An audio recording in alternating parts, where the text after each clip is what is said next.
السلام علیکم۔ گارتھا مسلسل آرام کر رہی تھی۔ یہ اس کی زندگی کا سب سے مشکل کیس تھا۔ اس میں اسے بہت مشکلات کا سامنا کرنا پڑا تھا، لیکن ایسے حالات سے واسطہ اس سے پہلے نہیں پڑا تھا۔ اوشن ٹرائیر کے لیے بھی اس کے دل میں نفرت تھی، کیونکہ ان کی وجہ سے ان مصیبتوں کا شکار ہونا پڑا تھا۔ حالات پر اس دوران وہ غور کرتی رہی۔ پھر اس نے اپنی رہائش گاہ سے باہر نکل کر ایک شخص سے کہا کہ فوراً آر ڈی شاؤٹ کو اس کے پاس بھیج دے۔ اس شخص نے پوچھا، میڈم ناشتے کا بندوبست کیا جائے آپ کے لیے؟ ہاں، لیکن اس کے ساتھ ساتھ ہی آر ڈی شاؤٹ کو فوراً میرے پاس بھیج دو، گارتھا نے حکم دیا۔ آر ڈی شاؤٹ کو اس کے حکم کی اطلاع مل گئی۔ ناشتے کے ساتھ ساتھ ہی آر ڈی شاؤٹ بھی پہنچ گیا تھا۔ اس نے مسکراتے ہوئے گارتھا کو صبح کا سلام کیا اور پھر بولا، مجھے یقین ہے کہ میڈم اپنی تھکن اتار چکی ہوں گی۔ ہاں، کسی حد تک۔ تم نہیں سمجھتے کہ مجھے اس دوران کتنی مشکلات سے گزرنا پڑا ہے۔ یقیناً ایسا ہی ہوگا مادام، لیکن اب آپ بالکل پرسکون ہو جائیں۔ میں آپ کی ہر خدمت کے لیے حاضر ہوں۔ شاؤٹ نے گردن خم کر کے کہا، تم میری اٹلی روانگی کا کیا بندوبست کر سکتے ہو؟ ویسے ڈیئر شاؤٹ، ذاتی طور پر میں تم سے یہاں کے حالات کی تفصیل معلوم کرنا چاہتی ہوں۔ آپ کیا معلوم کرنا چاہتی ہیں میڈم؟ آر ڈی شاؤٹ نے سوال کیا۔ یہاں اوشن ٹرائیر والوں کا کس حد تک دخل ہے؟ تم لوگ اس پوائنٹ پر جسے تم 777 کہتے ہو، کس طرح زندگی گزار رہے ہو؟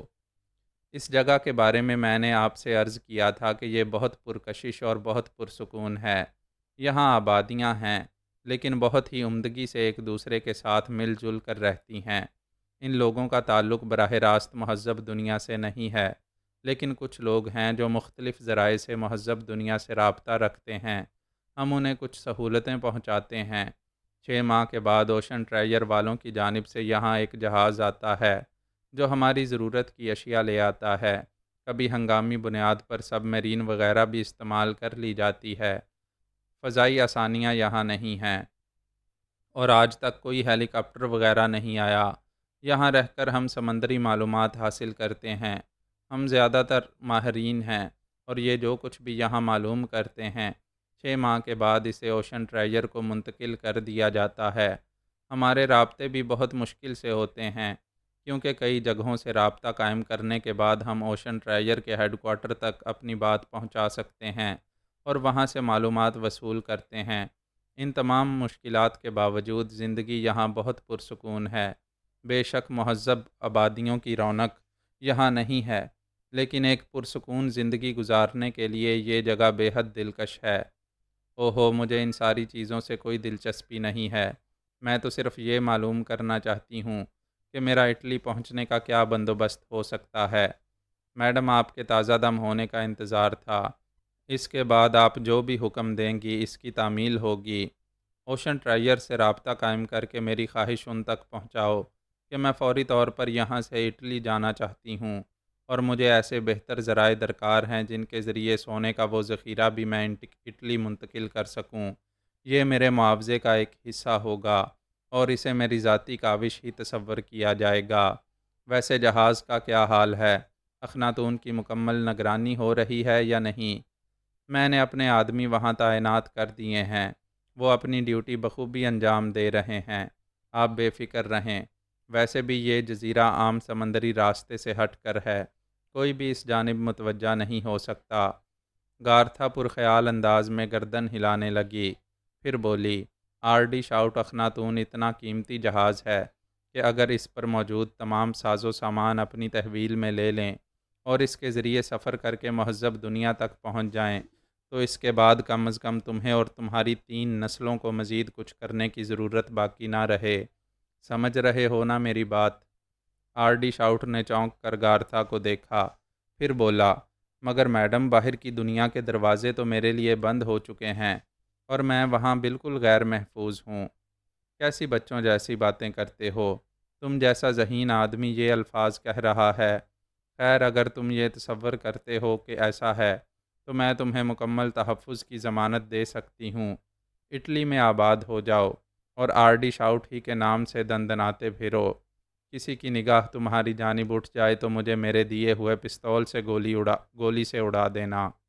آر ڈی شاؤٹ ہنسنے لگا، پھر بولا، میں تسلیم کرتا ہوں میڈم، آپ ایسی ہی صلاحیتوں کی مالک ہیں، لیکن اوشن ٹریجر سے بھی تو رابطہ نہیں توڑا جا سکتا، یہ بھی ایک مشکل کام ہے۔ خیر خیر، میں تمہیں بغاوت پر آمادہ نہیں کر رہی ہوں، یہ تو ایک تذکرہ تھا اخناتون کے بارے میں جو میں نے تم سے کر دیا۔ میرا خیال ہے مجھے یہاں بھی خاصا وقت گزارنا پڑ جائے گا، تم سے بہت سی باتیں ہوں گی مختلف موضوعات پر، البتہ اتنا ضرور بتا دینا چاہتی ہوں تمہیں کہ جو لوگ میری پناہ میں آ جاتے ہیں زندگی کی مشکلات سے بہت دور ہو جاتے ہیں۔ ایسی کئی مثالیں تمہیں پیش کر سکتی ہوں۔ چائے پیو میرے ساتھ، گارتھا نے پیشکش کی، اور آر ڈی شاؤٹ نے گردن خم کر کے کہا، ناشتہ کر چکا ہوں، گنجائش نہیں ہے۔ ہاں، ان لوگوں کا کیا کیا؟ ان لوگوں کو کھانے پینے کو کچھ دیا گیا یا نہیں؟ ہاں، انہیں رات کا کھانا مہیا کر دیا گیا ہے، صبح کا ناشتہ بھی دے دیا گیا ہے، لیکن ہمیں اس سلسلے میں کافی مشکلات پیش آ رہی ہیں۔ میں آپ سے اس موضوع پر بھی گفتگو کرنا چاہتا تھا۔ چلو اخناتون پر چلتے ہیں، وہاں تفصیل سے بات کریں گے۔ آر ڈی شاؤٹ تیار ہو گیا۔ گارتھا ناشتے سے فارغ ہو کر کچھ دیر بعد اپنی رہائش گاہ سے باہر نکل آئی۔ وہ لوگ چہل قدمی کرتے ہوئے ساحل پر پہنچ گئے۔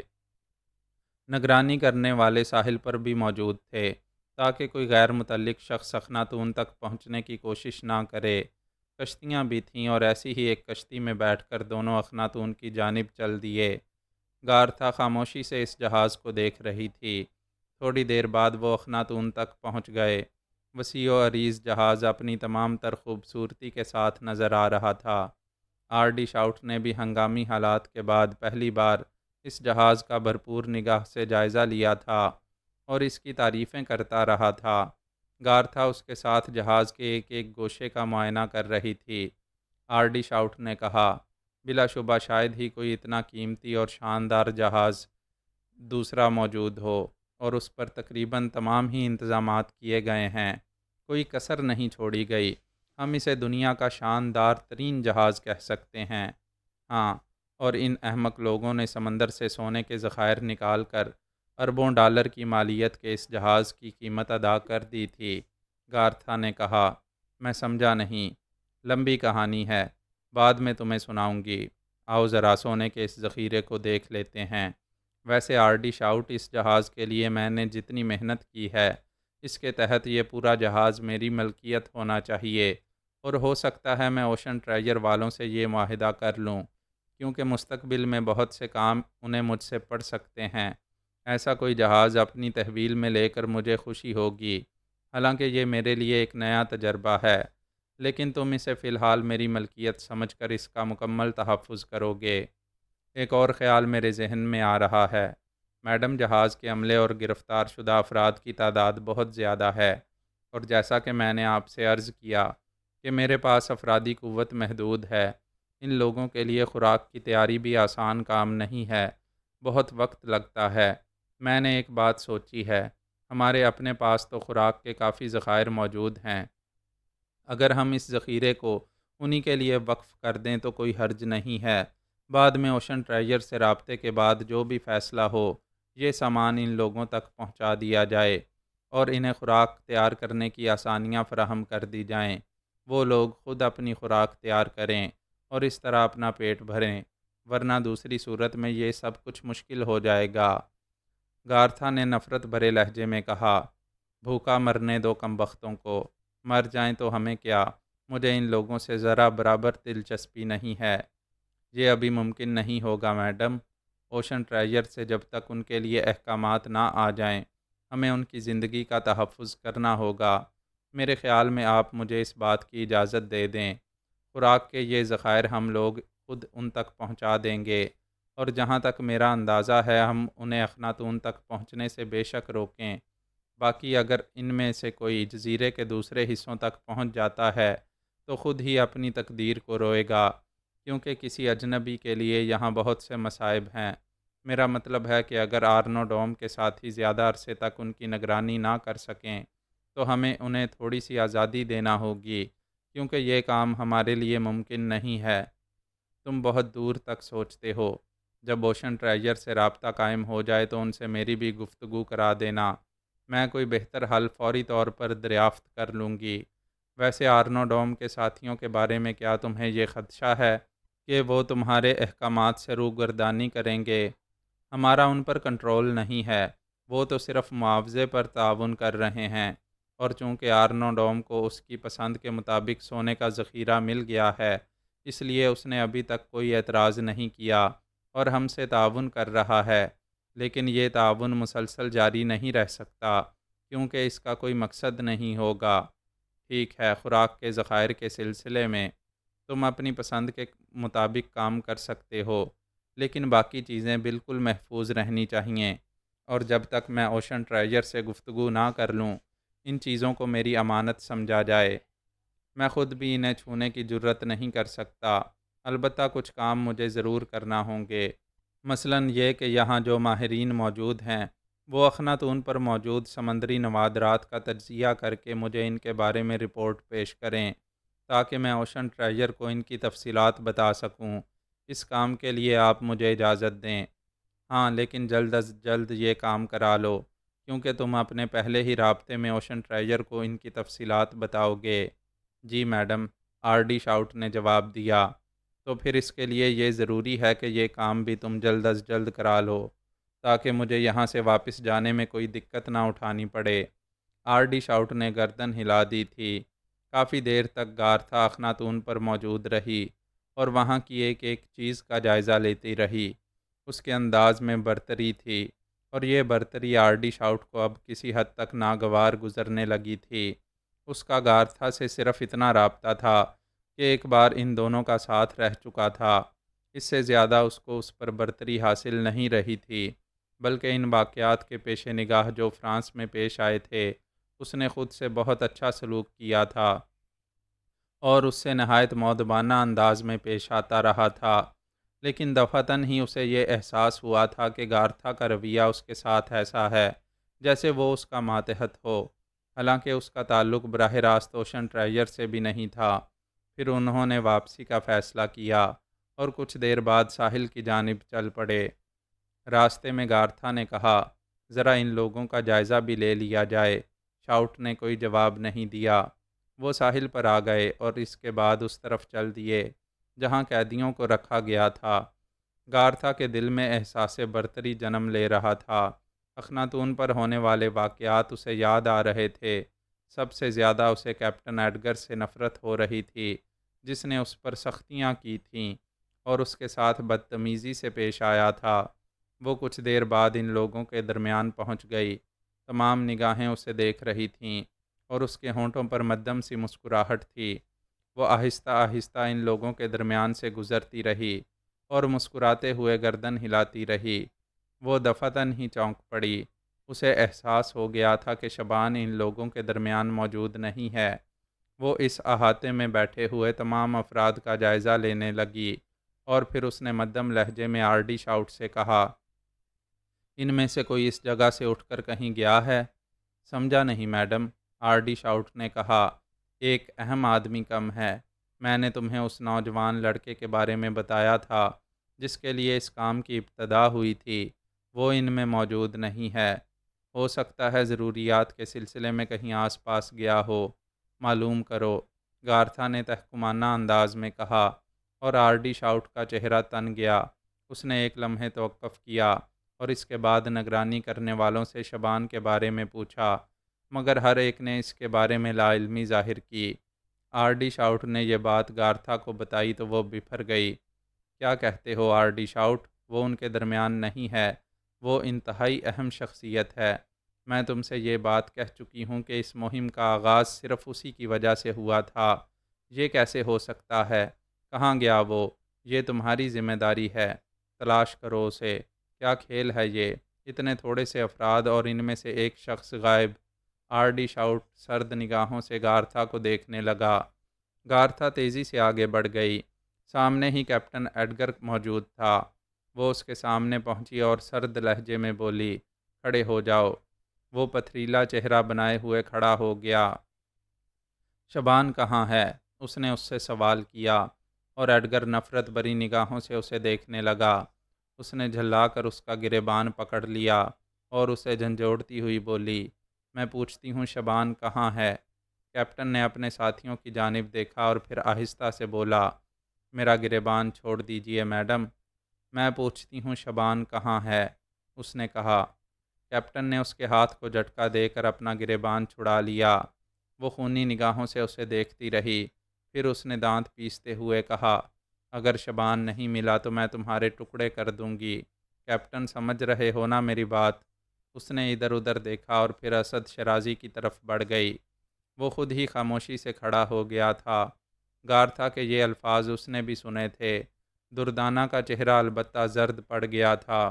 اس نے شرازی سے کہا، شبان کہاں ہے مسٹر شرازی؟ ہمیں نہیں معلوم، اسے ابتدا ہی سے ہم نے نہیں دیکھا۔ اوہ اوہ، وہ جہاز پر بھی موجود نہیں ہے۔ میں تم لوگوں کو بتا دینا چاہتی ہوں کہ شبان اگر ہمارے ہاتھ سے نکل گیا تو میں تم میں سے ایک کو بھی زندہ نہیں چھوڑوں گی، سب کو اپنے ہاتھوں سے گولی مار دوں گی۔ آپ سب کچھ کرنے کے لیے آزاد ہیں، لیکن در حقیقت ہمیں شبان کے بارے میں کچھ معلوم نہیں ہے۔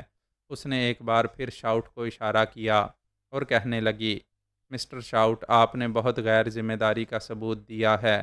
اخناتون پر موجود ایک ایک آدمی ہمارے لیے قیمتی تھا، اور وہ نوجوان اگر وہ نکل گیا ہے تو آپ کے لیے مشکلات پیدا ہو جائیں گی۔ میری رائے ہے میڈم کہ آپ آرام کریں، آپ شدید ذہنی انتشار کا شکار معلوم ہوتی ہیں۔ آر ڈی شاؤٹ نے بمشکل تمام غصہ ضبط کر کے کہا، تم صورتحال کو سمجھ نہیں رہے۔ وہ نوجوان بے حد خطرناک اور مجھے اس کی اشد ضرورت ہے۔ فوری طور پر اسے تلاش کرو، ہر قیمت پر اسے میرے سامنے ہونا چاہیے۔ سمجھ رہے ہو نا؟ اگر وہ نہیں ملا تو صورتحال بدل جائے گی۔ وہ تیز تیز قدموں سے آگے بڑھی اور اس کے بعد اپنی رہائش گاہ کی جانب چل پڑی۔ شاؤٹ اسے سنجیدہ نگاہوں سے دیکھتا رہا تھا۔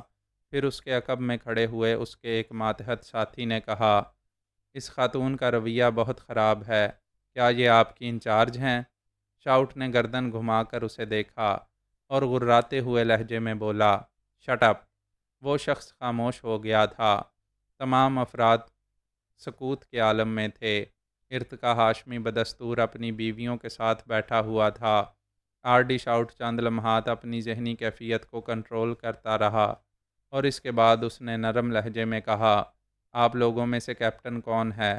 میرا مطلب ہے جہاز کا کیپٹن۔ میں ہوں، کیپٹن نے کہا۔ کیا واقعی آپ میں سے ایک آدمی کم ہے؟ ہاں، اس کا نام شبان ہے، اور وہ اسی وقت سے ہمارے درمیان موجود نہیں ہے جب ہمیں جہاز سے نیچے اتارا گیا تھا، لیکن جہاز میں اس کا کوئی سراغ نہیں ملا۔ اگر وہ کہیں چھپا ہوا ہے تو اسے نقصان پہنچ سکتا ہے۔ بہرحال اسے تلاش کر لیا جائے گا۔ آپ لوگوں کو میں کچھ خصوصی باتیں بتانا چاہتا ہوں مسٹر کیپٹن۔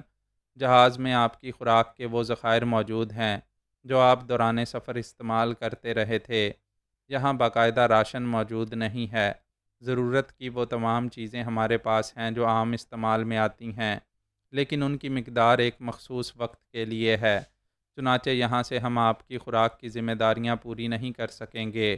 آپ اپنے چند ساتھیوں کے ساتھ پرامن طریقے سے میرے آدمیوں کی نگرانی میں اپنے جہاز تک جائیں اور اتنا راشن لے آئیں، کم از کم 10 دن کے لیے کافی ہو۔ آپ اطمینان رکھیے، آپ کا وہ ذخیرہ بالکل محفوظ رہے گا اور آپ ہی کے استعمال میں آئے گا اس وقت تک جب تک آپ کے بارے میں کوئی مناسب فیصلہ نہیں ہو جاتا۔ خود وہ خوراک تیار کیجئے اور آپس میں تقسیم کر لیجئے گا۔ ہمارے پاس اتنے افراد نہیں ہیں جو آپ کو بہتر طریقے سے خوراک فراہم کر سکیں گے۔ اگر آپ یہ رعایت ہمیں دے رہے ہیں تو اس کے لیے ہم آپ کے شکر گزار ہیں۔ البتہ چند سوالات ہمارے ذہنوں میں ہیں۔ اگر آپ ایک اچھے انسان کی حیثیت سے ہمیں ان کا جواب دے دیں تو آپ کو کوئی تکلیف نہیں اٹھانی پڑے گی، ہم مطمئن ہو جائیں گے۔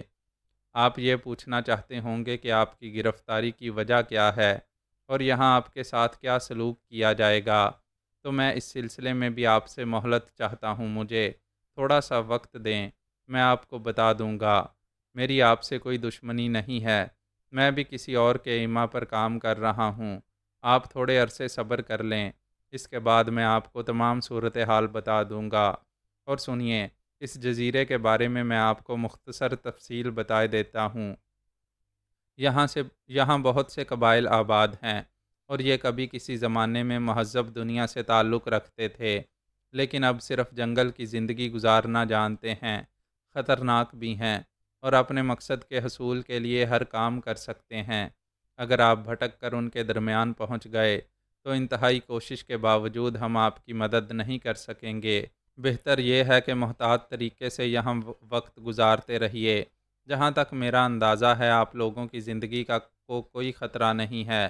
آپ کے بارے میں جو بھی فیصلہ ہوگا، میں آپ کو اس سے آگاہ کر دوں گا، اور اگر آپ لوگوں نے کوئی ایسا کام کیا جس سے ہمیں خطرہ پیش آیا تو اپنی زندگی بچانے کے لیے مجبوراً ہمیں آپ کی زندگی ختم کرنا پڑے گی۔ میں اس سے زیادہ رعایت دینے کا حقدار نہیں ہوں، ورنہ آپ لوگوں کے ساتھ ضرور رعایت کرتا۔ باقی میں کوشش کروں گا کہ آپ کو اور کوئی نقصان نہ پہنچنے پائے۔ یہ جگہ یا آس پاس کی کوئی بہتر جگہ جو آپ کے اپنے ذہن میں آئے، آپ اپنی آرام گاہ کے طور پر منتخب کر سکتے ہیں، اور کچھ دن وہاں گزارنے کا بندوبست کر سکتے ہیں۔ کیا آپ مجھ سے تعاون کریں گے، مسٹر کیپٹن؟ بہت بہت شکریہ مسٹر شاؤٹ، ہم وعدہ کرتے ہیں کہ آپ سے مکمل تعاون کریں گے، لیکن جہاز سے ہمیں کچھ کپڑے اور بستر وغیرہ بھی ساتھ لانے کی اجازت دی جائے۔ جہاز پر جو کچھ موجود ہے اور جو آپ لوگ استعمال کرتے رہے ہیں، وہ مختصر تعداد میں آپ وہاں سے لے آئیے۔ ہو سکتا ہے کسی دن آپ کو وہ تمام چیزیں واپس کر دی جائیں۔ میں آپ کے لیے اچھی خواہشات رکھتا ہوں۔ تمام لوگ آرڈی شاؤٹ کی گفتگو سن رہے تھے اور کسی قدر پرسکون ہو گئے تھے۔ ایڈگر نے آرڈی شاؤٹ کا شکریہ ادا کیا اور کہنے لگا، ہم کتنی دیر میں وہاں جا سکتے ہیں؟ تھوڑا سا انتظار کریں، میں انتظامات کر دیتا ہوں۔ اسی وقت امیر ارتقا ہاشمی اپنی جگہ سے اٹھا اور آرڈی شاؤٹ کے قریب پہنچ گیا۔ شاؤٹ نے اسے دیکھا اور بولا، آپ کچھ کہنا چاہتے ہیں؟ ہاں، وہ عورت جو ابھی کچھ دیر قبل آپ کے ساتھ تھی، میں اس سے ملنا چاہتا ہوں۔ کیا مجھے اس کی اجازت دیں گے؟ میڈم گارتھا، آرڈی شاؤٹ نے کہا، یہی سمجھ لیں، حالانکہ اس نے ہمیں اپنا نام کچھ اور ہی بتایا تھا، یا شاید، خیر چھوڑیے، اس سے ملاقات کرنا ممکن ہے؟ آپ کے لیے خطرات ہی رہیں گے مسٹر۔ وہ بہت مغرور خاتون ہیں، شاید آپ سے گفتگو کرنا پسند نہ کریں۔ وہ مغرور عورت میری بیوی ہے، امیر ارتقا ہاشمی نے کہا، اور آرڈی شاؤٹ کا منہ حیرت سے کھل گیا۔ وہ عجیب سی نگاہوں سے اس کو دیکھنے لگا، پھر اس نے اطراف میں کھڑے ہوئے لوگوں کو سوالیہ نگاہوں سے دیکھا، اور پھر اس کی طرف رخ کر کے بولا، کیا آپ مجھ سے اپنا تعارف کرا سکتے ہیں؟ مسٹر، میرا نام ارتقا ہاشمی ہے، مصر سے تعلق رکھتا ہوں، اور اس مہم پر آنے کے لیے یہ جہاز میں نے اپنے سرمائے سے تعمیر کرایا تھا۔ ہم سب سمندری تحقیقات کے لیے نکلے تھے اور بعد میں اس حادثے کا شکار ہو گئے۔ اوہ، لیکن آپ نے میڈم گارتھا کے بارے میں جو کچھ کہا ہے، اس کی کیا حقیقت ہے؟ یہ عورت ہمیں دوران سفر ملی تھی، پانی میں ایک بوسیدہ سی کشتی میں موجود تھی، اور اس کے ساتھ ایک اور لڑکی کی لاش تھی۔ اس نے اپنے آپ کو مصیبت زدہ بتایا، اور ہم نے انسانی ہمدردی کی بنیاد پر اسے جہاز پر اٹھا لیا۔ بعد میں اس نے مجھ سے شادی کر لی، اور امیر ارتقا ہاشمی خاموش ہو گیا۔ آرڈی شاؤٹ کچھ سوچتا رہا، اور پھر دفعتاً ہنس پڑا۔ پھر اس نے کہا، آپ نے جو کچھ مسٹر ارتقا کیا ہے، میں اس کے بارے میں کیا تبصرہ کر سکتا ہوں؟ بہرحال اگر آپ اس سے ملنا چاہتے ہیں تو مل لیں، لیکن خیر کوئی بات نہیں، بعد میں اس موضوع پر آپ سے کبھی گفتگو ہوگی۔ امیر ارتقا ہاشمی آرڈی شاؤٹ کے ساتھ وہاں سے چل پڑا، اور کچھ دیر کے بعد وہ اسے لیے ہوئے ان رہائش گاہوں میں پہنچ گیا جن میں سے ایک میں گارتھا موجود تھی۔ اس نے گارتھا کی رہائش گاہ کی جانب اشارہ کرتے ہوئے کہا، آپ اندر چلے جائیے، لیکن ایک بات ذہن میں رکھیے، وہ بہت خطرناک ہے۔ آپ صرف اس سے زبانی گفتگو کر سکتے ہیں۔ اس کے علاوہ اگر اور کوئی کارروائی ہوئی تو آپ کے لیے بڑی مشکلات پیدا ہو جائیں گی۔ ارتقا ہاشمی نے گردن ہلائی اور دروازہ کھول کر اندر داخل ہو گیا۔ آرڈی شاؤٹ نے ایک لمبی چھلانگ لگائی تھی اور ایک سمت دوڑتا چلا گیا تھا۔ ویسی ہی زمین دوز رہائش گاہوں میں سے ایک میں داخل ہونے کے بعد اس نے پھرتی سے ایک میز کی دراز کھولی اور اس میں سے ایک VCR باکس نکال کر سامنے رکھا اور برق رفتاری سے اس کے بٹن آن کرنے لگا۔ چند ہی لمحات کے بعد غالباً وہ اس کمرے کی آوازیں سننے میں کامیاب ہو گیا تھا جس میں گارتھا مقیم تھی۔ دوسری جانب کی آوازیں صاف سنائی دے رہی تھیں، اور جو پہلی آواز اس کے کانوں میں گونجی وہ گارتھا کا ایک طویل قہقہا تھا۔ غالباً وہ امیر ارتقا ہاشمی کو دیکھ کر ہنس رہی تھی۔ پھر امیر ارتقا ہاشمی کی آواز ابھری، تمہارا نام گارتھا ورتھا ہے؟ ہاں مصری دولت مند، مجھے اسی نام سے پکارا جاتا ہے۔ میں تم سے تمہارے بارے میں معلومات حاصل کرنا چاہتا ہوں۔ ظاہر ہے اب تمہاری یادداشت واپس آ گئی ہوگی، جیسا کہ خود تم نے اعتراف کیا کہ تم کلوپیٹرا نہیں بلکہ گارتھا ہو۔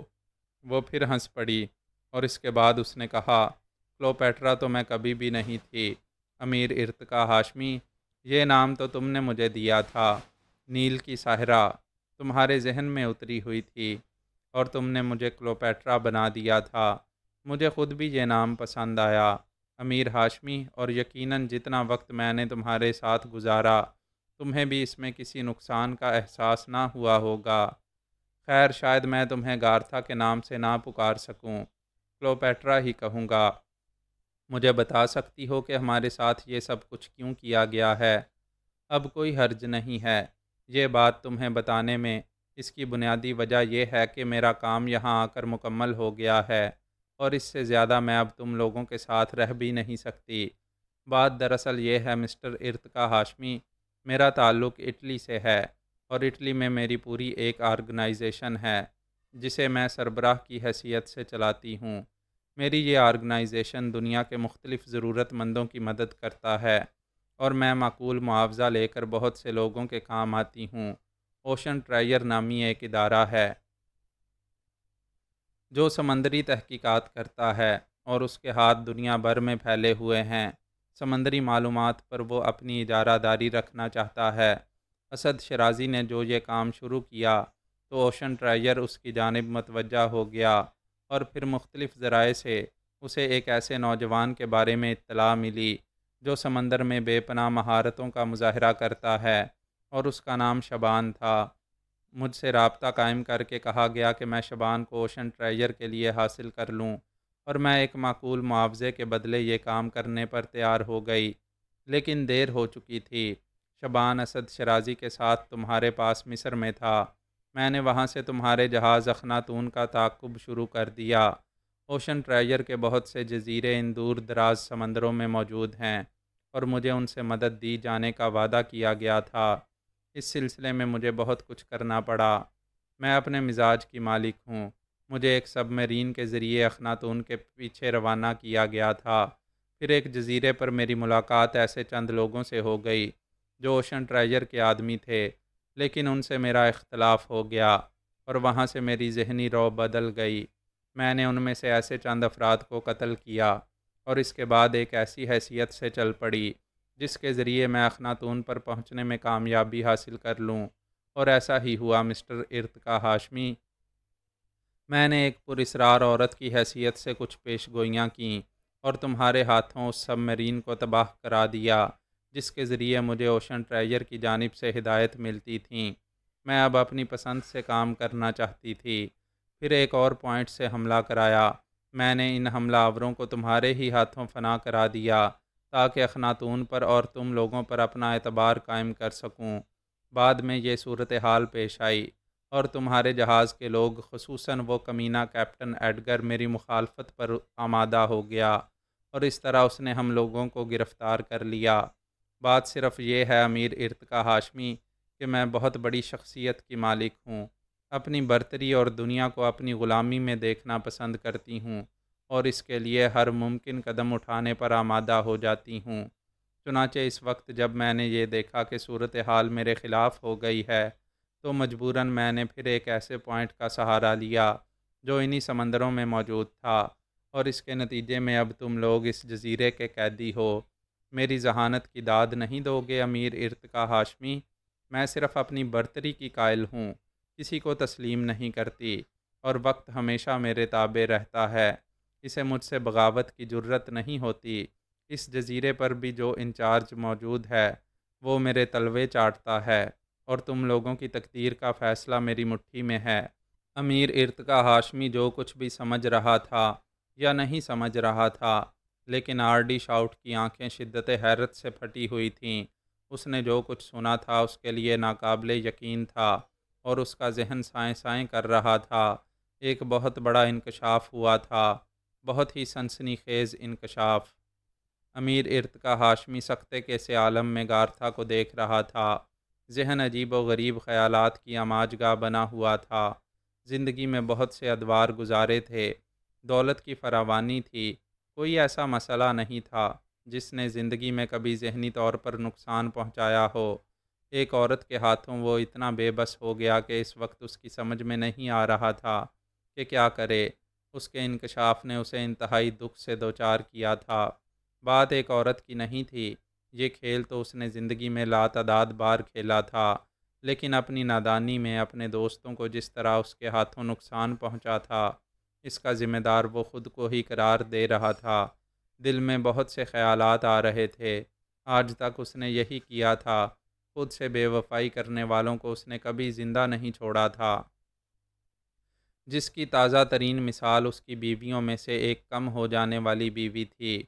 گارتھا کو بھی اس نے اپنی بیوی ہی خیال کیا تھا، لیکن اس وقت اسے احساس ہو رہا تھا کہ کس طرح ایک عورت ہی اس کے زوال کا باعث بنی۔ اپنے غصے کو اس نے دبا لیا۔ مصلحت بھی کوئی چیز ہوتی ہے، اور اس وقت وہ یہ جانتا تھا کہ کسی قسم کی نادانی اس کے لیے اور اس کے ساتھیوں کے لیے کس حد تک نقصان دہ ہو سکتی ہے۔ اسے ہنسی آ گئی۔ وہ عجیب سی نگاہوں سے گارتھا کو دیکھنے لگا۔ اس نے چونک کر اسے دیکھا، پھر آہستہ سے بولی، تم ہنس رہے ہو امیر؟ ہاں کلوپیٹرا، میں ہنس رہا ہوں۔ کیوں؟ اپنے آپ پر ہنس رہا ہوں۔ وجہ بتاؤ، اس نے تحکمانہ لہجے میں کہا۔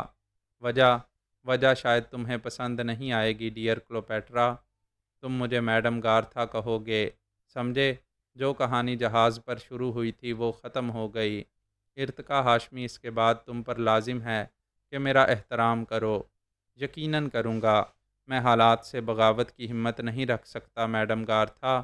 ہنسی یوں آئی تھی مجھے کہ میں نے زندگی میں بہت سے کھیل کھیلے ہیں، بہت دولت ہے میرے پاس، اخناتون جیسے 20 جہاز تیار کر سکتا ہوں، اور میرے اوپر کوئی آنچ نہیں آئے گی۔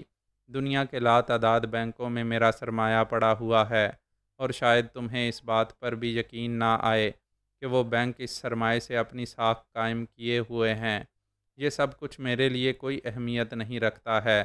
میں نے اپنی دولت سے بہت سے کھیل کھیلے ہیں، اپنی ہر پسندیدہ شے کو حاصل کیا ہے، اور اس پر اتنا لٹایا ہے کہ لوگ مجھے دیوانہ سمجھنے لگے تھے۔ تم پر بھی میں نے جو کچھ خرچ کیا وہ میری پسند کے کھاتے میں شامل ہو جاتا ہے، لیکن مجھے ہنسی اس بات پر آ رہی تھی کہ میں تمہارے ہاتھوں کس طرح بیوقوف بنا۔ ویسے تم یقین کرو میڈم گارتھا کہ تمہارا ساتھ مجھے دنیا کی ہر شے سے دلکش لگتا تھا۔ تم مجھے بے انتہا پسند تھیں، اور اب تم نے جس انداز میں روپ بدلا ہے یہ میرے لیے اذیت ناک ہے۔ خاص طور سے ماضی سے ان واقعات کا رشتہ جوڑتا ہوں تو مزید شرمندگی ہوتی ہے۔ مجھے اپنے ان ساتھیوں کا افسوس ہے جو میری وجہ سے اس حادثے کا شکار ہوئے۔ اگر تم مناسب سمجھو اور برا نہ محسوس کرو تو ذرا سا گزرے ہوئے واقعات پر نگاہ ڈال لو۔ اگر میں تمہارا ساتھی نہ بنتا اور ان لوگوں سے غداری کا مرتکب نہ ہوتا تو شاید یہ سب کچھ نہ ہوتا۔ تم مجھے کیا سمجھتے ہو امیر ارتقا ہاشمی؟ میں بیوقوف ہوں؟ جہاز پر جس انداز میں پہنچی اور اس کے لیے میں نے جتنا طویل کام کیا، اس کے بعد کیا میں یہ اندازہ نہیں لگا سکتی تھی کہ جہاز پر وہ کون سی شخصیت ہو سکتی ہے جو میری اعلیٰ کار بن جائے، اور مجھے وہ تم نظر آئے امیر ارتقا ہاشمی، چونکہ تم اس جہاز کے مالک تھے، ورنہ تمہاری جگہ کوئی بھی شخص لے سکتا تھا جو جہاز پر طاقتور ہوتا۔ ایڈگر تم سے لاکھ درجے بہتر ہے۔ خیر چھوڑو ان باتوں کو، مطلب یہ ہے کہ تم نے جو کچھ کیا وہ تمہارا اپنا عمل تھا، اور اگر تم واقعی اپنے آپ کو گھاٹے میں نہیں سمجھتے تو مجھے بھی اس پر کوئی اعتراض نہیں ہے۔ میری زندگی میں تم پہلے انسان تو نہیں تھے، بہت سے لوگ میرے راستے میں آئے ہیں اور میں نے ان سے اپنی ضرورتیں پوری کی ہیں۔ امیر ارتقا ہاشمی کے دل پر ایک گھونسا پڑا، اسے اپنی نادانی کا بے حد افسوس ہو رہا تھا۔ وہ سرد نگاہوں سے اس کو دیکھتا رہا، پھر اس نے آہستہ سے کہا، یہاں میرے ساتھیوں کو قید کر کے تمہارا مستقبل میں کیا پروگرام ہے؟ ان کی تقدیر کا فیصلہ اوشن ٹریجر سے ہوگا۔ میں تم سے ان کے تحفظ کا سودا کرنا چاہتا ہوں۔ امیر ارتقا ہاشمی نے کہا، میں سمجھی نہیں۔ گارتھا مسکرا کر بولی، تم نے ابھی مجھے اپنے بارے میں تفصیلات بتائی ہیں۔ تم نے کہا ہے کہ تمہارا اپنا ایک ادارہ ہے اٹلی میں اور تم اس کے لیے بہت سے کام کرتی ہو۔ ظاہر ہے تمہارا مقصد صرف دولت کا حصول ہوگا۔ ہاں بالکل، میں دولت کے انبار لگانا چاہتی ہوں اپنے ارد گرد۔ تو تمہارے وجود کا پورا حصہ میں نوٹوں کی گڈیوں یا سونے کے انبار سے ڈھک سکتا ہوں۔ تم کیا کہنا چاہتے ہو؟ مجھے ان لوگوں کی زندگی کا تحفظ فراہم کرو۔ اخناتون کو یہاں سے واپس لے جانے کی اجازت دو۔ عزت و احترام کے ساتھ ہر شخص کو رخصت کرو۔ بتاؤ کیا لوگی؟ گارتھا نے چونک کر امیر کو دیکھا، سوچتی رہی، اور پھر اس کے ہونٹوں پر مسکراہٹ پھیل گئی۔ اس نے آہستہ سے کہا، سودے بازی میرا پسندیدہ مشغلہ ہے۔ اوشن ٹریجر نے بھی مجھے معاوضے پر کام کرنے کے لیے تیار کیا تھا۔ اگر کوئی بہتر معاوضہ تم مجھے دے سکتے ہو تو میں تم سے تعاون کروں گی۔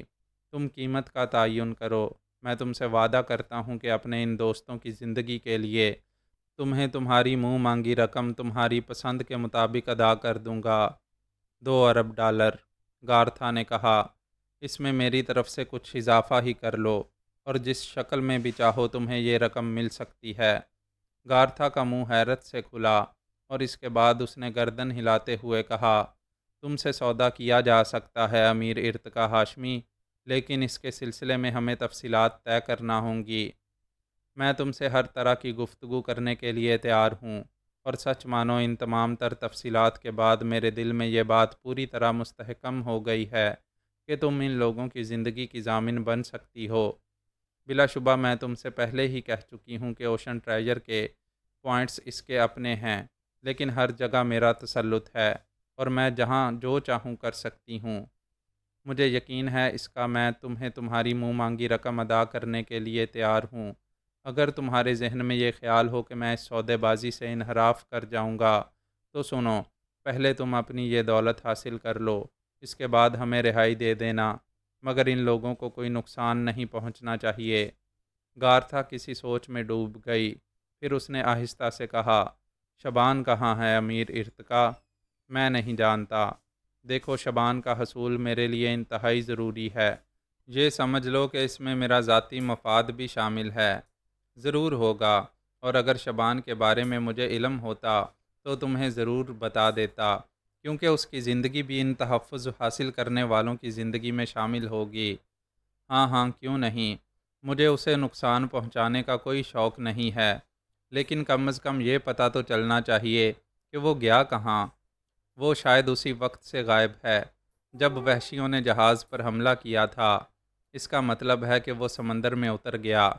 اس بات کے امکانات ہیں، کیونکہ وہ بہترین سمندری تیراک ہے۔ ہاں میں جانتی ہوں، لیکن وہ تنہا کیا کر سکے گا؟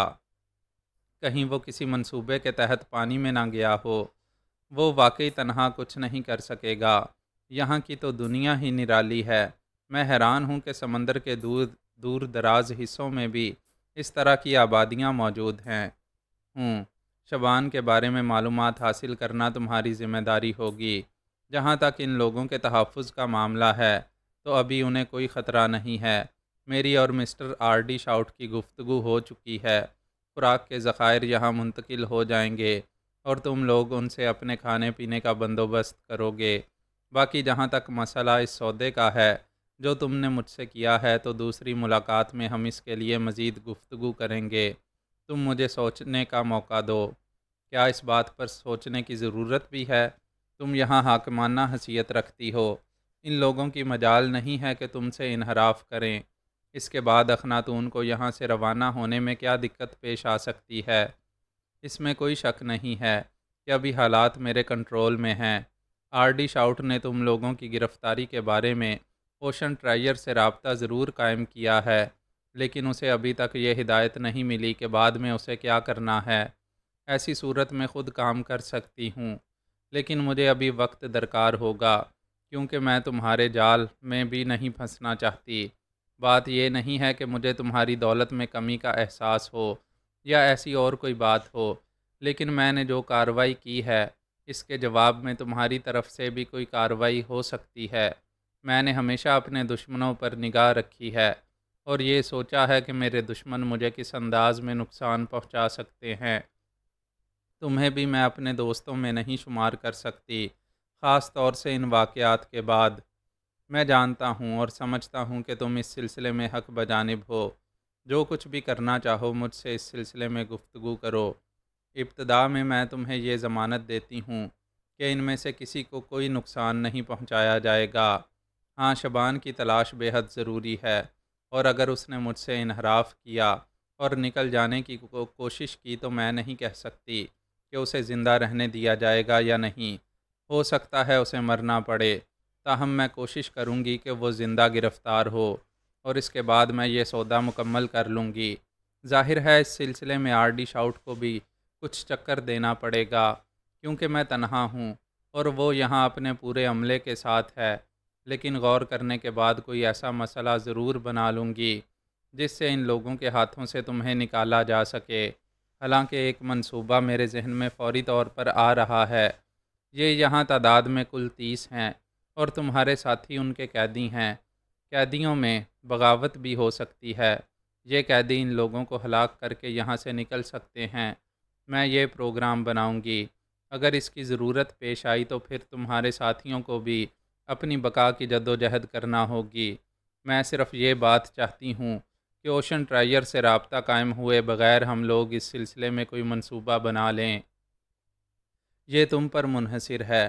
تم واقعی کوئی منصوبہ بنا لیتی ہو تو پھر یوں سمجھ لو کہ میں نے جو وعدہ تم سے کیا ہے اس کی تکمیل کروں گا۔ ٹھیک ہے، لیکن جلد بازی نہ کرو۔ اپنے ساتھیوں سے کہہ دینا کہ ان لوگوں سے تعاون کرتے رہیں۔ اب تمہاری اور ان کی حفاظت کی ذمہ دار میں ہوں۔ ہم کسی کو نقصان نہیں پہنچائیں گے، یہ میرا وعدہ ہے۔ تو میری تم سے دوسری ملاقات کیسے ہوگی؟ مجھے خود ہی اس سلسلے میں تم سے رابطہ قائم کرنا ہوگا۔ تم اپنے ساتھیوں کے ساتھ اطمینان سے رہو، ضرورت کی ہر چیز تمہیں پہنچا دی جائے گی۔ ویسے بھی اخناتون پر تم نے جو ذخائر جمع کر رکھے ہیں وہ تو تمہارے لیے سالہ سال کو کافی ہیں، جبکہ ہمیں یہاں چند روز سے زیادہ نہیں گزارنے ہوں گے۔ میڈم گارتھا، میں خود بھی تمہارے ساتھ اس منصوبے میں شریک ہونا چاہتا ہوں۔ مطلب میں اپنے دوستوں سے گفتگو کروں گا۔ ایک خیال اور میرے ذہن میں آتا ہے۔ کیا؟ اس نے سوال کیا۔ یہاں ان لوگوں کے پاس اوشن ٹرائیر سے رابطہ قائم کرنے کے آلات ہوں گے۔ ظاہر ہے کسی طرح تم ان آلات کو ناکارہ بنا دو۔ اگر وہ آلات ناکارہ ہو جائیں تو فوری طور پر یہ خطرہ ٹل جائے گا کہ آر ڈی شاؤٹ کو اوشن ٹرائیر کی طرف سے کچھ ہدایات مل سکتی ہیں۔ ویسے بھی آر ڈی شاؤٹ اوشن ٹرائیر سے رابطہ قائم کر کے اپنے لیے امداد حاصل کر سکتا ہے، جبکہ اس بات کے امکانات موجود ہیں کہ ہمیں اس کے خلاف عمل کرنا پڑے گا۔ گارتھا نے حیران نگاہوں سے امیر ارتقا ہاشمی کو دیکھا اور آہستہ سے بولی، مجھے تمہاری یہ تجویز بے حد پسند آئی ہے۔ واقعی ہمیں ہر قیمت پر آر ڈی شاؤٹ کو اوشن ٹرائیر سے رابطہ قائم کرنے سے روکنا ہے، لیکن جلد بازی نہیں۔ میں تمہاری اس بات کو تسلیم کرتا ہوں۔ تو پھر ٹھیک ہے، میں سمجھتی ہوں کہ تمہارا آنا بہتر ثابت ہوا اور میرے تمہارے درمیان ایک کارآمد گفتگو ہوئی ہے۔ لیکن امیر ارتقا ہاشمی، ایک بات اور ذہن نشین کر لو، میں دھوکے بازوں کی نسلیں فنا کر دیتی ہوں۔ بہتر ہے کہ تم مجھے یہ دھمکیاں نہ دو۔ جو معاوضہ تم نے مجھ سے ان لوگوں کے تحفظ کا طلب کیا ہے، اگر اسے 4 گنا بھی کر دیا جاتا تو میں اپنی ان دوستوں کی زندگی بچانے کے لیے یہ سب کچھ ضرور کرتا، کیونکہ مجھے اس بات کا بھی غم ہے کہ تمہاری وجہ سے میں ان لوگوں سے کٹ گیا۔ وہ لوگ بہت اچھے ہیں، بلا شبہ وہ سب بہترین ہیں۔ $2.5 ارب معاوضہ ایسا نہیں ہے امیر ارتقا ہاشمی کہ میں تم سے اختلاف کروں۔ گارتھا نے مکاری سے مسکراتے ہوئے کہا، تو پھر مجھے اجازت دو، میں تم سے رابطے کا انتظار کروں گا۔ امیر ارتقا ہاشمی نے کہا، اور گارتھا نے آنکھیں بند کر کے مسکراتے ہوئے گردن ہلا دی، پھر گھنٹی پر ہاتھ رکھ دیا، اور جو شخص اندر آیا اس سے کہا کہ امیر ارتقا ہاشمی کو عزت و احترام کے ساتھ واپس ان کے ساتھیوں کے درمیان پہنچا دو۔ امیر ارتقا ہاشمی کمرے سے باہر نکل آیا تھا۔ شبان ایک سرکش گھوڑے کی مانند تھا، کسی بھی چیز کو خاطر میں نہ لانے والا۔ سوسانہ نے اسے جس جگہ مقیم کیا تھا وہ وہیں پر تھا، لیکن دن کی روشنی میں جب سوسانہ کی آمد کا کوئی امکان نہیں تھا، شبان نے غار چھوڑ دیا اور باہر چل پڑا۔ وہ چھپتا چھپاتا ساحل کے اسی حصے کی سمت جا رہا تھا جہاں وہ لوگ قیام پذیر تھے، جہاں اوشن ٹریجر والوں نے اپنی آبادیاں قائم کر رکھی تھیں۔ اس نے ان لوگوں کو پرسکون دیکھا اور خود بھی کسی حد تک مطمئن ہو گیا۔ یقیناً وہ شرازی اور دردانہ کے لیے پریشان تھا۔ وہ کوئی ایسا منصوبہ بنانا چاہتا تھا جس سے ان لوگوں کی رہائی ممکن ہو جائے، گو ابھی تک ایسی کوئی ترکیب اس کے ذہن میں نہیں آئی تھی، لیکن وہ غیر مطمئن نہیں تھا۔ سوسانہ سے جو معلومات اسے حاصل ہوئی تھیں وہ بھی اس کے ذہن میں تھیں، اور وہ ان سوچوں میں مبتلا تھا کہ ان کی رہائی کے لیے کیا بندوبست کیا جائے۔ اخناتون کا جائزہ بھی وہ لے چکا تھا۔ اخناتون پر ان لوگوں کا مکمل قبضہ تھا، اور کسی طرح سے اخناتون پر پہنچنے کی کوشش کر بھی لی جائے تو وہ تنہا وہاں کچھ نہیں کر سکتا تھا۔ وہ جذباتی ہو کر کام کرنے کا عادی نہیں تھا۔ یہی وجہ تھی کہ اس نے اخناتون پر جو کارروائیاں کی تھیں وہ نتیجہ خیز رہی تھیں، اور اس نے بڑا فائدہ اٹھایا تھا۔ یہ دوسری بات ہے کہ دوسرے لوگوں کے لیے اس کے دل میں احترام تھا، اور انہی کے احمقانہ اقدامات کی وجہ سے یہ نتائج برآمد ہوئے تھے۔ اس وقت وہ انہی غاروں میں موجود تھا۔ آسمان پر چاند کھلتا جا رہا تھا، اور اس پراسرار جزیرے کا ماحول منور ہونے لگا تھا۔ سوسانہ کی کیفیت کا اس نے کسی حد تک اندازہ لگایا تھا۔ وہ بہت اچھی دوست ثابت ہو رہی تھی، لیکن جہاں تک شبان کا اندازہ تھا اس کے ذہن میں بھی وہی تمام تصورات جنم لے رہے تھے جن کا شبان کے ذہن سے کوئی گزر نہیں تھا۔ اس کے اپنے دل میں ایک خیال تھا، اور وہ اس تصور کو حقیقت کے روپ میں دیکھنے کا خواہش مند تھا۔ اس کے علاوہ اس کے دل میں کوئی اور خیال کبھی پیدا نہیں ہو سکتا تھا۔ حالانکہ انسانی زندگی میں یہ ساری چیزیں ایک انوکھی حیثیت رکھتی ہیں، اور صرف تصورات کو حقیقتوں کا رنگ نہیں دیا جا سکتا، لیکن نہ جانے شبان کے ذہن میں وہ کون سے جذبے تھے جو اسے اس بات کا یقین دلا رہے تھے کہ جو تصور اس کے اپنے ذہن میں ہے وہ حقیقت سے دور نہیں ہے، اور پھر اسے کوئی جلدی بھی نہیں تھی۔ زندگی بڑے پرسکون انداز میں گزر رہی تھی۔ اس کے اپنے لیے سمندر موجود تھا جس کی بے کراں وسعتوں میں کھو کر وہ دنیا کی ہر شے سے بے نیاز ہو جاتا تھا، اور یوں لگتا تھا جیسے سمندر اس کی زندگی ہے۔ اگر یہی زندگی اسے ملتی رہے تو باقی کسی اور شے کی خواہش اس کے دل میں کبھی پیدا نہ ہو۔ وہ محبت کرنے والے جنہوں نے اسے پروان چڑھایا تھا اس سمندر کے بعد اس کی زندگی کا ایک بڑا حصہ تھے۔ خاموش ماحول میں قدموں کی چاپ پیدا ہوئی، اور وہ چونک کر اپنی جگہ سے اٹھ بیٹھا۔ ایک پتھریلی چٹان پر لیٹا ہوا تھا۔ سوسانہ کے قدموں کی آواز اب اس کے کانوں سے پوری طرح آشنا تھی۔ وہ آ رہی تھی، روزانہ اس کے لیے بہت کچھ لے کر آتی تھی۔ اب اس کے انداز میں بڑی تبدیلی آ چکی تھی۔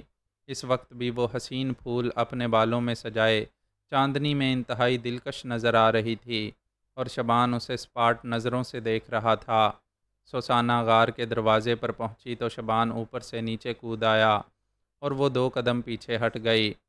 تم اوپر تھے؟ ہاں، مجھے افسوس ہے کہ تم یہاں تنہا رہتے ہو۔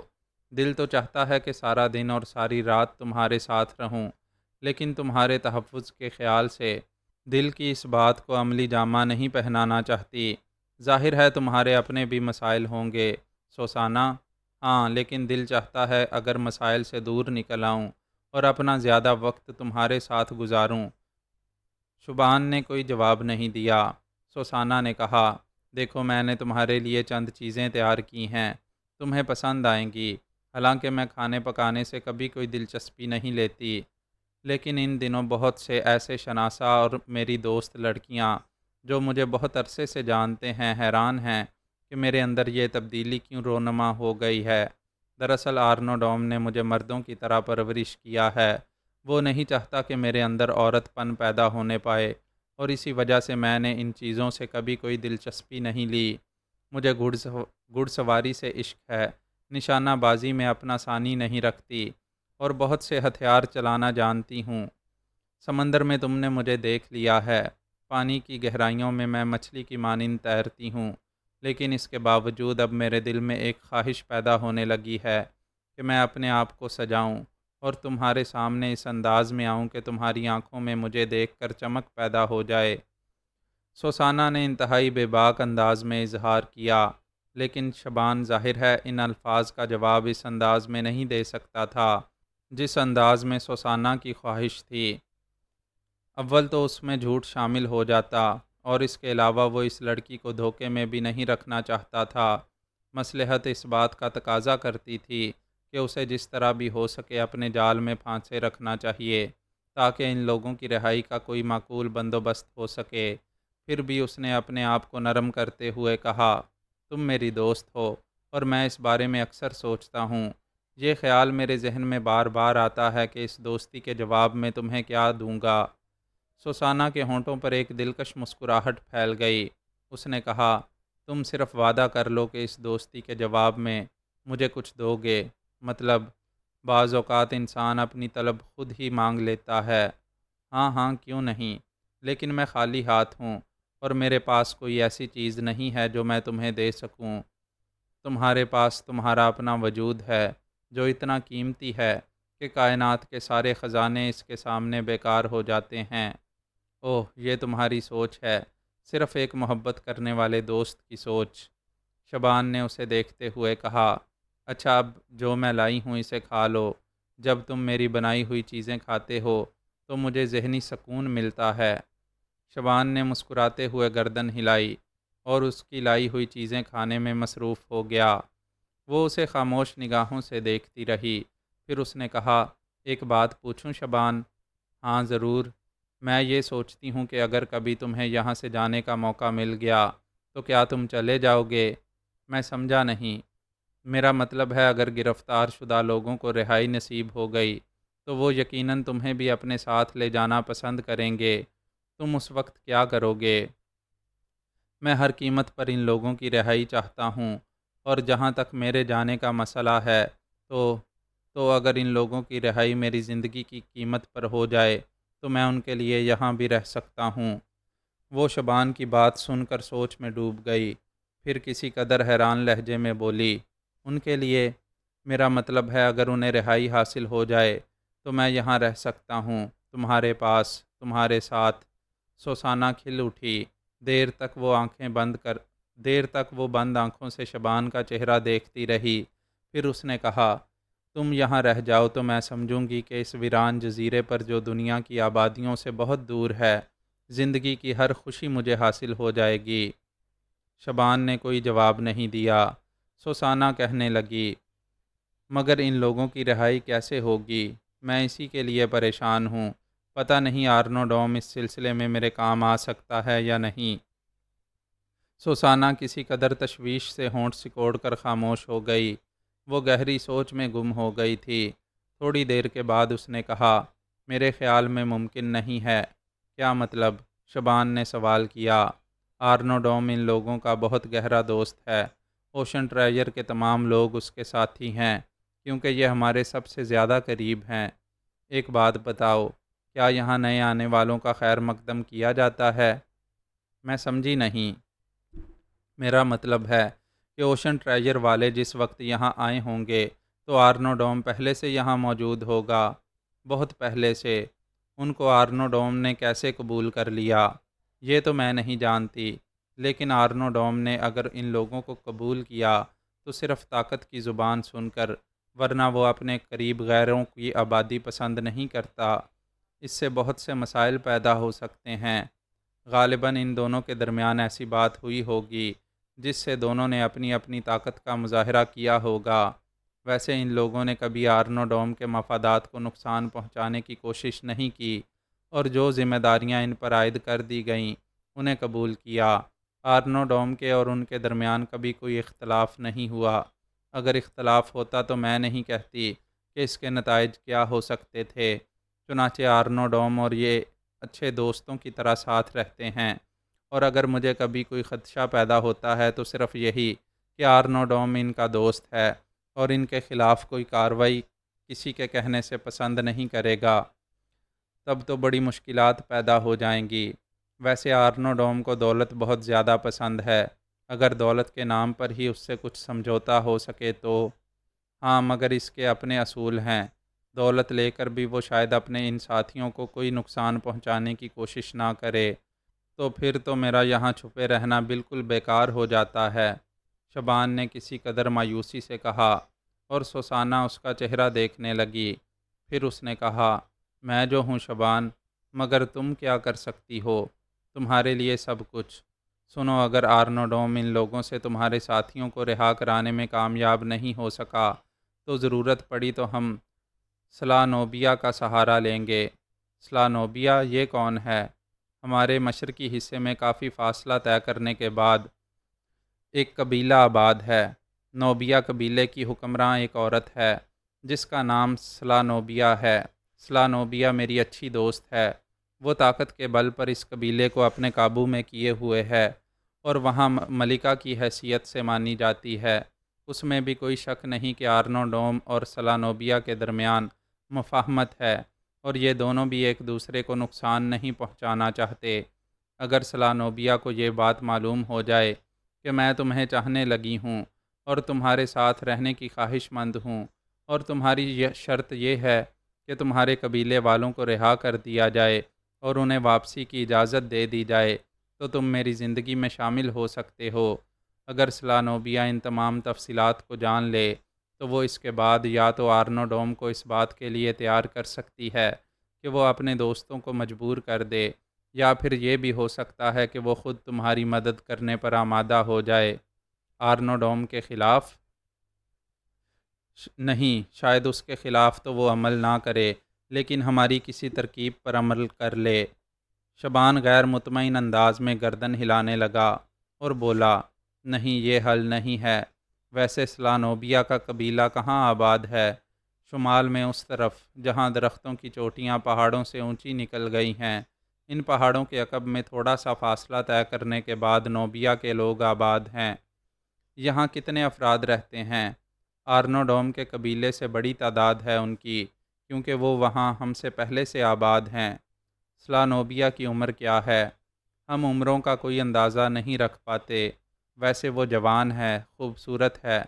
کیا اس کا شوہر بھی اس کے ساتھ ہے؟ شبان نے پوچھا، اور وہ ہنس پڑی۔ اس نے کہا، نہیں، اس نے شادی نہیں کی، کیونکہ وہ اس قبیلے کی روحانی پیشوا بھی ہے، اور ایسے لوگ شادیاں نہیں کرتے۔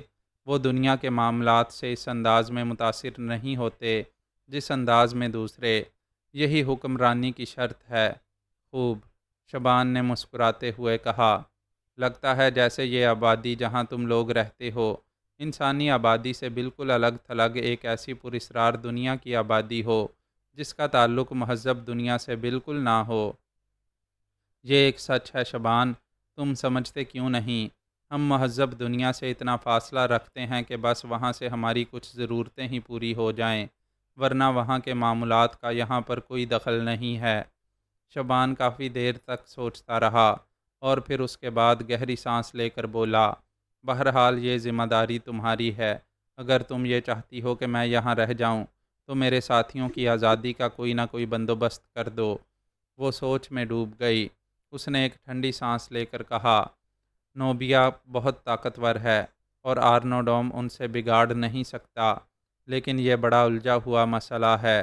اگر کسی طرح آرنو ڈوم ان لوگوں سے بگڑ بھی جائے، میرا مطلب ہے اوشن ٹرائیر والوں سے، تب بھی شاید وہ ان کے خلاف جنگ کر کے کامیاب نہیں ہو سکتا۔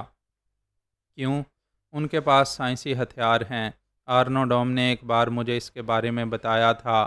اس کا کہنا ہے کہ اگر اس کا قبیلہ ان لوگوں کے مقابلے پر آ جائے تو ان کے پاس موجود سائنسی ہتھیار اس کے آدھے قبیلے کو ضرور ختم کر سکتے ہیں، اور وہ اپنے آدمیوں سے ایک باپ کی طرح ہی محبت کرتا ہے، چنانچہ وہ ان کے لیے نقصان نہیں خریدنا چاہے گا۔ تاہم میں دیکھوں گی کہ میں اس سلسلے میں کیا کر سکتی ہوں۔ سوسانہ خاموش ہو گئی۔ شبان بھی کچھ سوچنے لگا، لیکن اس کے حساس کانوں نے کچھ اور آہٹیں محسوس کی تھیں اور وہ چونک کر کھڑا ہو گیا۔ اس نے تعجب سے کہا، کیوں، کیا بات ہے؟ یہاں کوئی اور بھی موجود ہے؟ شبان نے کہا، اور وہ بھی حیرانی سے کھڑی ہو گئی۔ اس نے ادھر ادھر دیکھا اور پھر تھوڑے ہی فاصلے پر اسی غار کے دوسرے حصے میں اسے آرنوڈوم کھڑا ہوا نظر آیا۔ سوسانہ کے حلق سے ایک آواز نکلی اور وہ ساکت رہ گئی۔ شبان بھی پریشان نگاہوں سے آرنوڈوم کو دیکھنے لگا، جو کسی سنگی ستون کی مانند خاموش کھڑا ہوا تھا۔ اس کے دونوں ہاتھ سینے پر بندھے ہوئے تھے اور اس کا بھیانک چہرہ ان کے سامنے تھا۔ اس کی آنکھوں میں شدید غصے کے آثار نظر آ رہے تھے۔ چاند کی مدھم روشنی میں اسے بغور دیکھا جا سکتا تھا۔ وہ شاید دیر سے یہاں موجود تھا اور ان لوگوں کی گفتگو سن رہا تھا۔ جب اسے یہ اندازہ ہو گیا کہ اسے دیکھ لیا گیا ہے، تو وہ آہستہ آہستہ قدم اٹھاتا ہوا آگے بڑھا۔ شبان کو نظر انداز کر کے اس نے سوسانہ کو دیکھا اور سرد لہجے میں بولا، کیا تم مجھ سے غداری کی مرتکب نہیں ہوئی ہے سوسانہ؟ اس کے ہونٹ کھلے اور پھر بند ہو گئے۔ وہ بری طرح بدحواس ہو گئی تھی۔ اور تو یہ بھی جانتی ہے کہ میں نے زندگی میں صرف اس شخص سے نفرت کی ہے جس نے مجھ سے نفرت کا آغاز کیا ہو، ورنہ میں تو کسی جانور سے بھی محبت کرتا ہوں۔ سوسانہ، تو میری بہن ہے اور میں نے تجھے جس انداز میں پروان چڑھایا اس کے بارے میں تجھے خود اندازہ ہے، لیکن آج اس اجنبی کے سامنے تو نے جس طرح ہر بات کھول کر رکھ دی ہے، کیا اس کے بعد اس بات کی گنجائش ہے کہ میں تجھے اپنا ہمدرد، اپنا دوست اور اپنی بہن تصور کروں؟ سوسانہ نے پھر بولنے کی کوشش کی، لیکن نہ بول سکی۔ شبان خود ہی 2 قدم آگے بڑھ آیا تھا۔ اس نے کہا، آرنوڈوم، میں تمہیں جانتا ہوں، اس وقت سے جانتا ہوں جب تم نے اخناتون پر حملہ کیا تھا۔ میں اس وقت اخناتون سے پانی میں اتر گیا تھا اور اس کے بعد اپنی زندگی بچانے کی جدوجہد کرتا رہا ہوں۔ اگر تم یہ کہتے ہو کہ تم نے کسی جانور سے بھی محبت کی ہے، تو مجھے دیکھو، میں ایک انسان ہوں، مصیبتوں کا شکار ایک انسان، اور پناہ لینے کے لیے تمہارے قبیلے میں آ گیا ہوں۔ آرنوڈوم کے ہونٹوں پر ایک تلخ مسکراہٹ پھیل گئی۔ اس نے کہا، مہذب دنیا سے میرا اتنا واسطہ رہ چکا ہے نوجوان، کہ میں وہاں کے رہنے والوں کے ایک ایک پہلو کو سمجھتا ہوں۔ میں الفاظ کی مار بھی جانتا ہوں اور وحشت و بربریت کی مار بھی۔ میں نے وہ کچھ سہا ہے جس کا تم تصور بھی نہیں کر سکتے، اور اب وقت نے مجھے یہ بتایا ہے کہ اگر کسی جال ساز سے بچ سکو تو یہ تمہارا سب سے بڑا کارنامہ ہوگا۔ تم مجھے الفاظ کی زبان استعمال کر کے گھیرنا چاہتے ہو، لیکن ابھی تمہاری عمر بہت کم ہے، تم نے ابھی اس دنیا کا کوئی تجربہ نہیں۔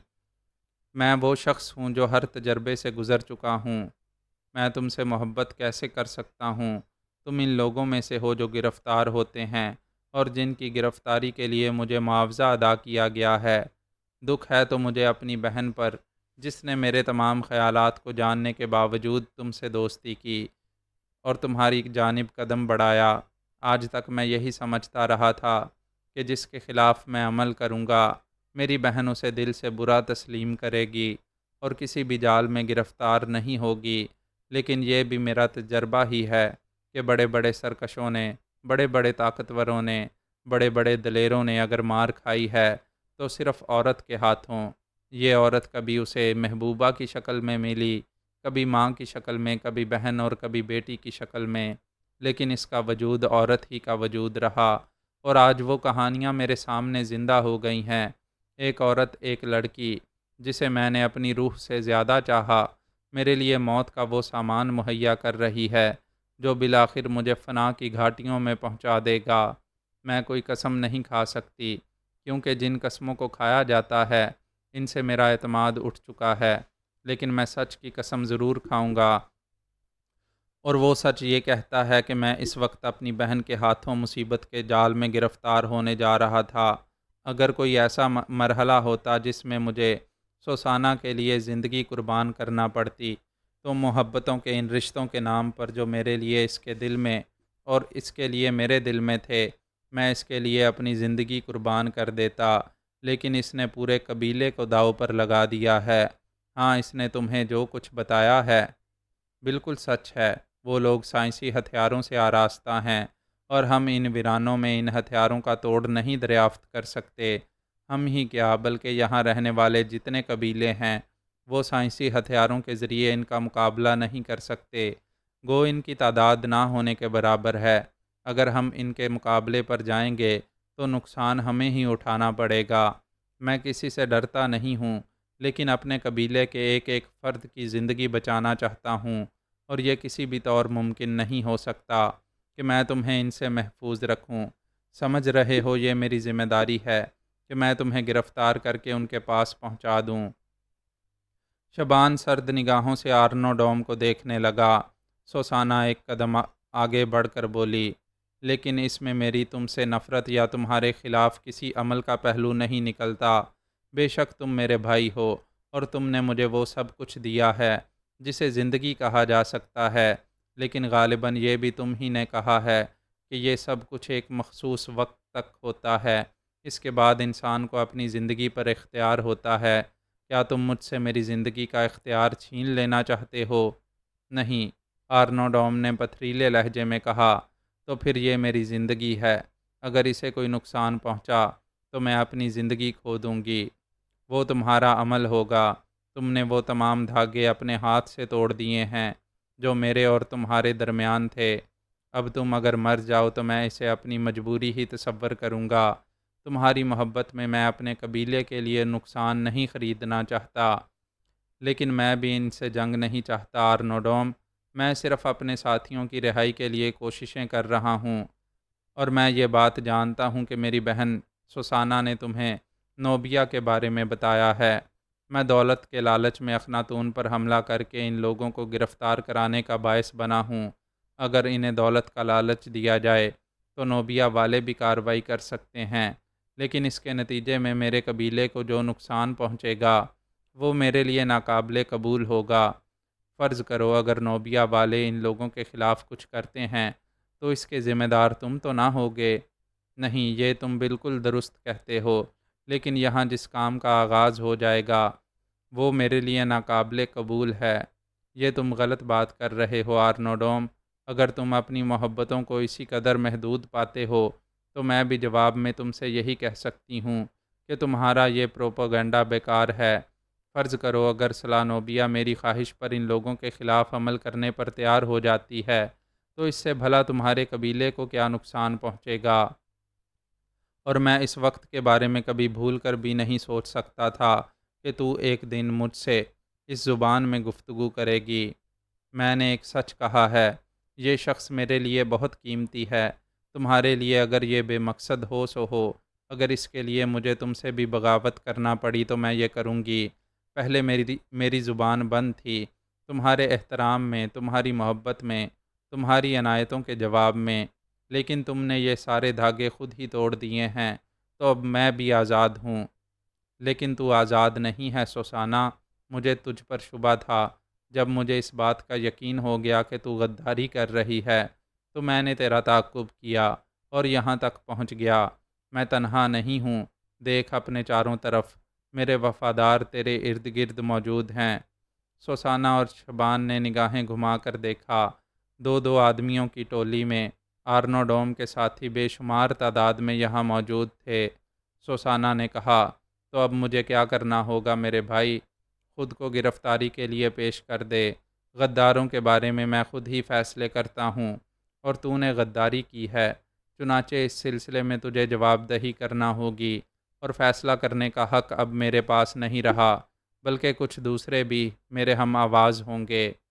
ٹھیک ہے، اگر تیری محبت کا پورا صلہ تجھے مل جاتا ہے تو میں تیرا یہ قرض چکانے کے لیے تیار ہوں۔ اسے گرفتار کر لو۔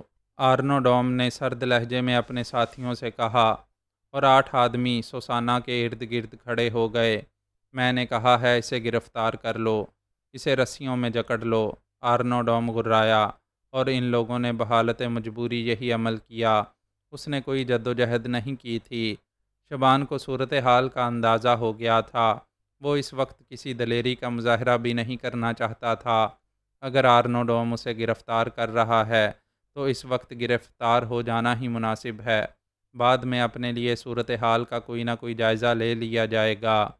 آرنوڈوم نے اپنے دوسرے ساتھیوں سے کہا، اسے بھی گرفتار کر لو۔ میں گرفتار ہونے کے لیے خوشی سے تیار ہوں، لیکن اگر میں چاہوں تو اپنے لیے موت بھی قبول کر سکتا ہوں۔ تاہم مرنے سے پہلے میں تجھ سے چند باتیں کرنا چاہتا ہوں۔ ٹھیک ہے، اسے گرفتار کر لو، آرنوڈوم نے سرد لہجے میں کہا، اور تھوڑی دیر کے بعد شبان کو بھی رسیوں سے جکڑ لیا گیا۔ شبان خاموشی سے آگے بڑھ گیا تھا۔ سوسانہ بھی پتھرائی ہوئی سی تھی۔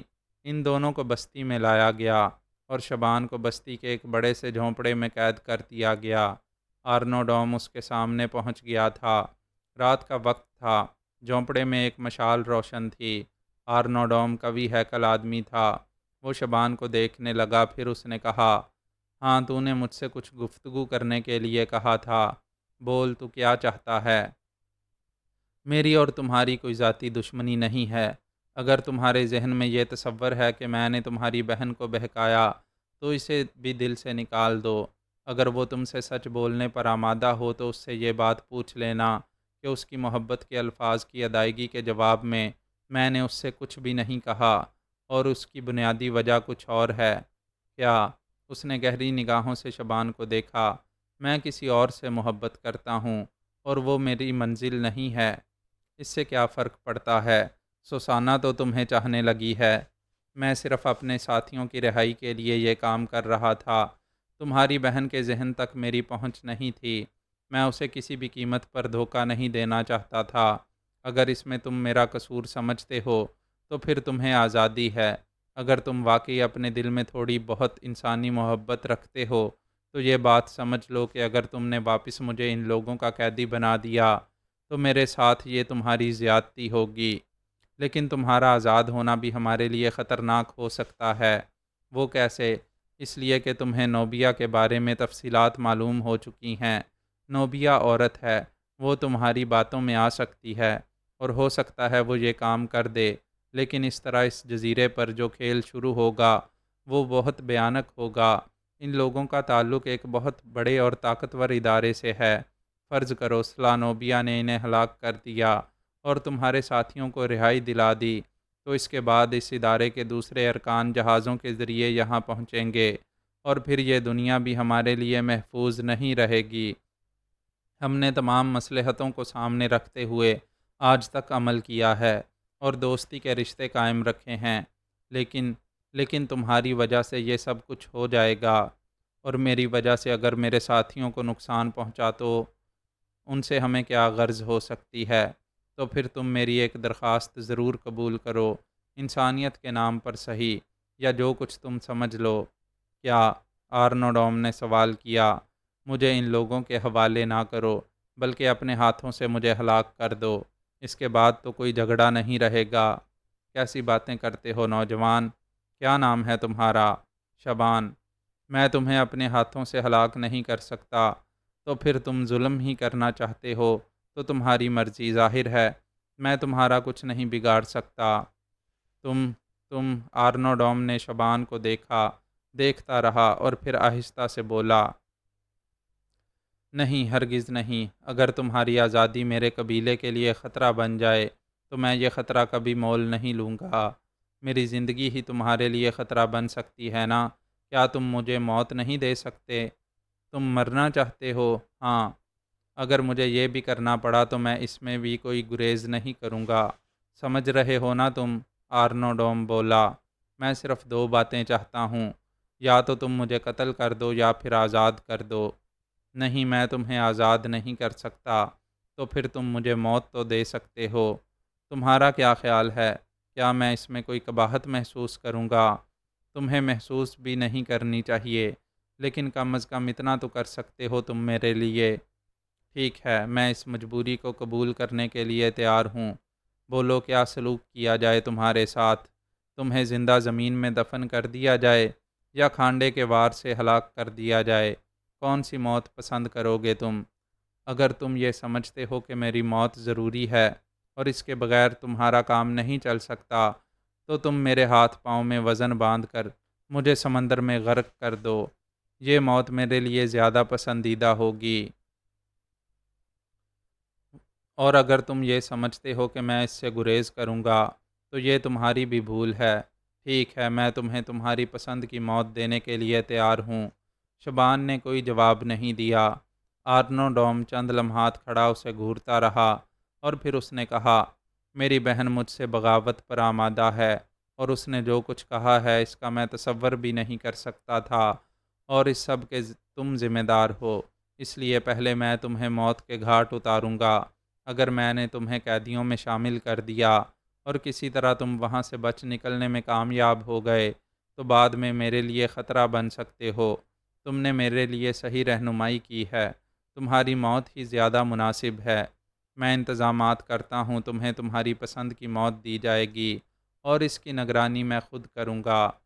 شبان نے کوئی جواب نہیں دیا۔ آرنو ڈوم وہاں سے باہر نکل گیا۔ معزز سامعین، اپنے اس چینل کو سبسکرائب کریں اور بیل آئیکن کا بٹن پریس کریں تاکہ ہر نئی آنے والی ایپیسوڈ آپ تک بر وقت پہنچ سکے۔ شکریہ۔